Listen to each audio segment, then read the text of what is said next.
Halo guys, selamat datang di channel Akres. Kenalin aku Dida sebagai tutor sastika. Dan aku Wiska sebagai writer yang akan mendampingi kalian di ruang belajar. Di video kali ini kita akan belajar mengenai penyajian data.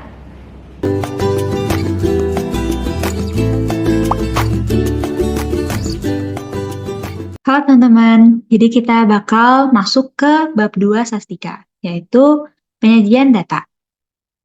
Sebelumnya kita udah pernah belajar tentang dasar-dasar sastika, bab 1, lalu kita akan melanjutkan ke bab ini. Nah, balik lagi tipe data. Tipe data itu kan ada dua tadi. Yang pertama ada kategorik, yang kedua ada numerik. Kategorik itu ada nominal dan ada ordinal. Untuk numerik sendiri ada interval dan rasio. Nah, di sini dijelaskan lebih lanjut. Numerik itu ada dua. Yang pertama data kontinu, yang kedua ada data diskrit. Bedanya apa?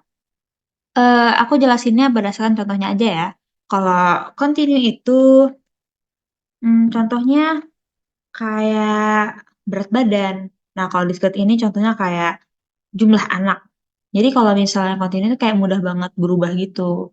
Sedangkan si diskrit ini lebih tidak semudah kontinu untuk berubah. Lanjut, karena ini bahas tentang penyajian data, aku bakal jelasin tentang tabel dan grafik keubah kategorik. Di sini bakal ada dua. Yang pertama, grafik dengan satu peubah dan dua peubah. Peubah itu variabel ya. Jadi kalau yang untuk satu peubah itu bisa menggunakan tabel distribusi frekuensi. Lalu untuk yang tabulasi dua peubah, dia menggunakan tabulasi silang.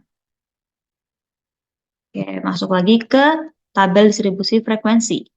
Tabel distribusi frekuensi itu meringkas data berdasarkan kategorik atau kualitatif. Nah, di sini juga ditulis bahwa tabel distribusi frekuensi itu digunakan untuk data yang hanya memiliki satu peubah saja atau satu variabel aja. Contohnya ini, peubahnya adalah jumlah mahasiswa. Contohnya pada tabel di samping, hasil survei jumlah mahasiswa yang mengikuti UTS tiap fakultas. Jadi, peubahnya adalah jumlah mahasiswa yang mengikuti UTS tiap fakultas. Tabel untuk dua peubah, yaitu menggunakan tabulasi silang atau cross table. Cross table itu atau dikenal juga sebagai contingency table atau tabel kontingensi. Dia nama lainnya juga RXG cross table. Nah, cross table ini memuat daftar jumlah amatan dari setiap kombinasi dari nilai dua peubah kategorik. Jika ada R kategori untuk peubah pertama, jadi yang baris ini, yang horizontal adalah peubah pertama atau si R atau baris. Nah, yang vertikal itu merupakan kategori. Kita masuk ke grafik untuk data kategorik. Grafiknya bisa menggunakan yang pertama diagram batang. Ini contoh diagram batang, yaitu data jumlah mahasiswa yang mengikuti UTS Sastika. Ini diagram batangnya kayak gini. Di sini kita bisa lihat ya bahwa yang paling banyak, fakultas yang paling banyak mengikuti UTS Sastika adalah Fakultas H. Lalu juga ada diagram lingkaran. Diagram lingkaran ini kayak gini. Dengan data yang sama juga bisa terlihat bahwa yang paling banyak mengikuti UTS Sastika adalah Fakultas H. Grafik untuk data kategorik bisa juga menggunakan diagram Pareto. Nah, diagram Pareto itu beda sama diagram batang. Kalau diagram Pareto, dia ditampilkan dari tertinggi ke rendah. Dan poligon kulumatifnya atau garis ini itu ditampilkan dalam grafik yang sama. Jadi kalau diagram batang biasa kan nggak ada poligon kulumatif, tapi kalau diagram Pareto itu ada poligon kulumatifnya. Jadi tiga diagram ini digunakan untuk peubah kategorik. Diagram batang, diagram lingkaran, dan diagram Pareto. Lalu untuk yang satu peubah menggunakan tabel distribusi frekuensi, dan untuk yang dua peubah menggunakan cross table atau tabulasi silang atau RXC cross table atau tabel kontingensi ya, namanya banyak. Kita masuk lagi ke tabel dan grafik peubah numerik. Nah, di sini juga ada dibagi menjadi dua. Yang pertama dengan satu peubah, yang kedua dengan dua peubah. Satu peubah itu bisa menggunakan line chart atau diagram garis. Nah, line chart atau plot deret waktu itu digunakan untuk menunjukkan nilai-nilai peubah seiring berjalannya waktu.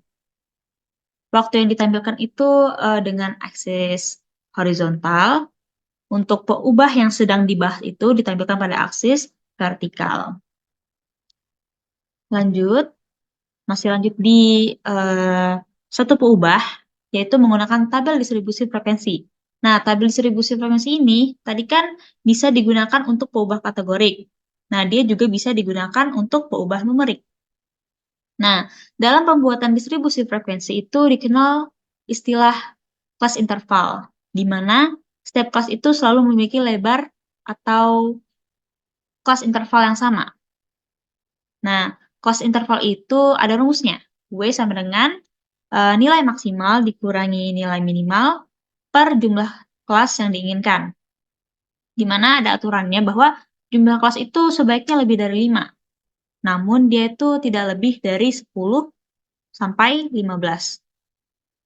Selain rumus yang atas ini, bisa juga menggunakan rumus ini, Sturge Rule, di mana jumlah kelas ini begini, 3,3 log N plus 1, di mana N ini adalah jumlah data.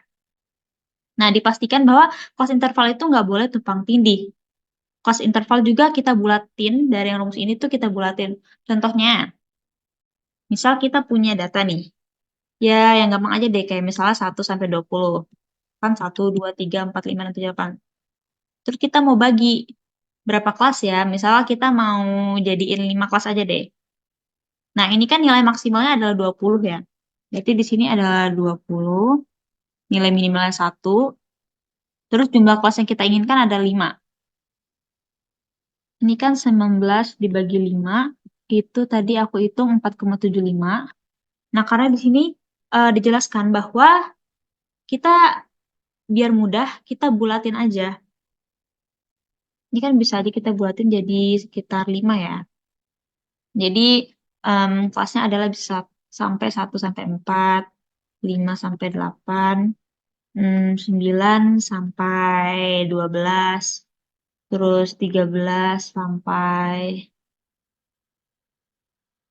16, terus 17 sampai 20. Nah, di sini kan tidak ada yang tumpang tindih dong, kayak 1 sampai 4. 1 sampai 4 ya adanya di sini aja. Terus nggak boleh kayak misalnya 1 sampai 4, terus di sini 4 sampai 8. Ini nggak boleh karena ini tumpang tindih. Ini jumlah kelasnya ya, jumlah kelas 1, 2, 3, 3, 4, 5. Oke, lanjut ke histogram. Grafik dari tabel distribusi frekuensi itu adalah histogram. Nah, histogram ini kan nggak punya jarak ya antar frekuensinya. Aksis horizontalnya itu menampilkan garis akhir interval, sedangkan yang ke atas ini atau vertikal itu menunjukkan frekuensi atau persentase. Batang dengan tinggi yang sesuai digunakan untuk mewakili jumlah amatan yang ada di setiap kelas. Masuk lagi, masih di peubah kategorik dengan satu peubah, yaitu DOGIF. DOGIF itu menggambarkan frekuensi kumulatif suatu data. Grafiknya selalu naik ke atas. Jadi kayak misalnya di sini kira-kira 5 lah. Terus di sini misalnya 11. Nah, jadi kayak dia nambah dari data yang sebelumnya gitu, kumulatif kan. Ini DOGIF. Lalu ada stem and leaf diagram atau diagram dahan daun. Diagram belahan daun itu merupakan sebuah cara mudah untuk melihat sebaran data secara detail suatu set data. Gimana sih cara buat diagram belahan daun ini? Contoh, kita punya data sebagai berikut. Terus kita ambil angka pertamanya, 7, sini 8, 8, ini 9. Jadi kayak 7 ini 2, terus ini 2, 3, 7, 7. Jadi kayak angka pertamanya itu di dahan, angka keduanya di daun.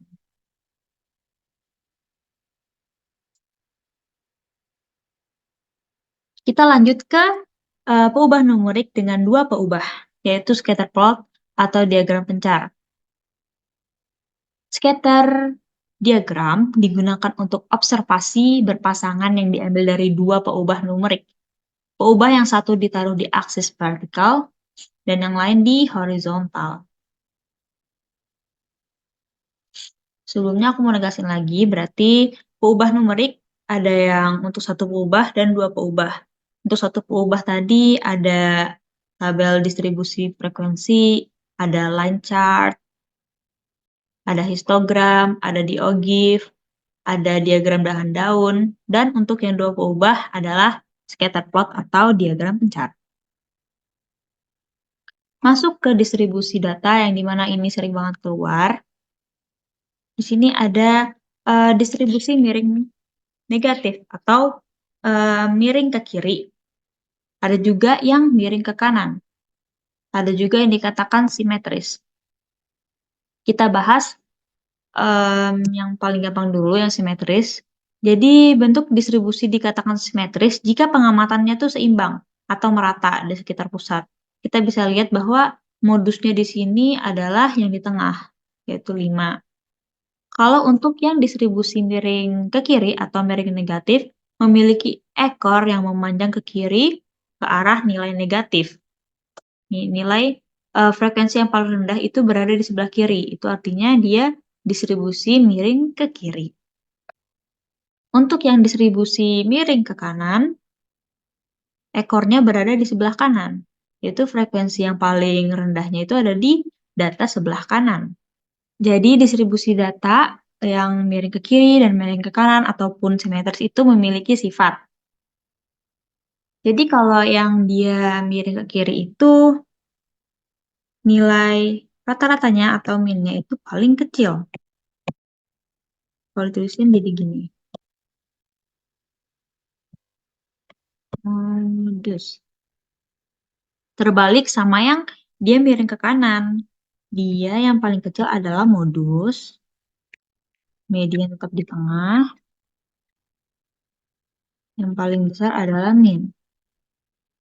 Jadi kita bisa lihat ya, kalau modusnya ini merupakan data yang kecil, dia modusnya di 3. Sedangkan kalau yang dia ekornya di sebelah kiri atau distribusi miring ke kiri, itu modusnya ada di angka 7. Gitu. Lalu untuk yang bentuk distribusi simetris, dia sifatnya adalah semuanya sama dengan min, itu sama dengan mediannya, sama dengan modusnya juga. Oke.